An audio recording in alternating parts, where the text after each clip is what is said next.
અમદાવાદ, રાજકોટ, વડોદરા સહિત હાલ ગુજરાતના શહેરોમાં સ્માર્ટ મીટર લગાવવામાં આવી રહ્યા છે, જેને લઈને વિરોધ થઈ રહ્યો છે. કારણ કે આ સ્માર્ટ મીટરના કારણે લાઇટ બિલ વધારે આવવાનું તેમજ અમદાવાદ, રાજકોટ, વડોદરા સહિત હાલ ગુજરાતના શહેરોમાં સ્માર્ટ મીટર લગાવવામાં આવી રહ્યા છે, જેને લઈને વિરોધ થઈ રહ્યો છે. કારણ કે આ સ્માર્ટ મીટરના કારણે લાઇટ બિલ વધારે આવવાનું તેમજ રિચાર્જ મીટર હોવાના કારણે લોકોને ભારે સમસ્યાનો સામનો કરવો પડી રહ્યો છે, જેના કારણે તેનો વિરોધ થઈ રહ્યો છે. ત્યારે રાજ્ય સરકાર દ્વારા એક મહત્ત્વનો નિર્ણય લેવામાં આવ્યો છે, જેમાં જૂના મીટરની સાથે જ સ્માર્ટ મીટરનો પણ વિકલ્પ આપવામાં આવ્યો છે, જેના કારણે લોકો જે આ તફાવત જે છે તે સમજી શકે. એટલે આગામી દિવસોમાં જે બંને વચ્ચેનું જે ડિફરન્ટ જે છે તે લાઇટ બિલનું કેટલું આવે છે સ્માર્ટ મીટરમાં તેમજ જૂના મીટરમાં, એ સાથે જ અન્ય જે સમસ્યા જે છે તે લોકોને નડી રહી છે તેમાં પણ સમજાવવામાં આવશે અને ત્યારબાદ સમગ્ર જે નિર્ણય જે છે તે લેવામાં આવશે. એટલે કે હાલ પૂરતો આ નિર્ણય સ્થગિત રાખવામાં આવ્યો છે.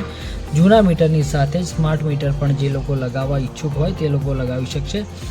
મહત્ત્વની વસ્તુ એ બી છે કે આ અંગે હાઈકોર્ટમાં પણ એક અરજી દાખલ કરવામાં આવી છે, જેમાં કહેવામાં આવ્યું છે કે જે સ્માર્ટ મીટર જે છે તે લગાવવા ફરજિયાત નથી, આ મરજિયાત છે. એટલે કે કદાચ કોઈ પણ અધિકારી, વીજળી વિભાગનો અધિકારી કે તે કર્મચારી તમારા ત્યાં કદાચ દુકાને કે ઘરે તમારા ત્યાં આ જે સ્માર્ટ મીટર જે છે તે લગાવવા માટે આવે તો એ ફરજિયાત નથી, એટલે કે તમે એનો વિરોધ બી કરી શકો છો.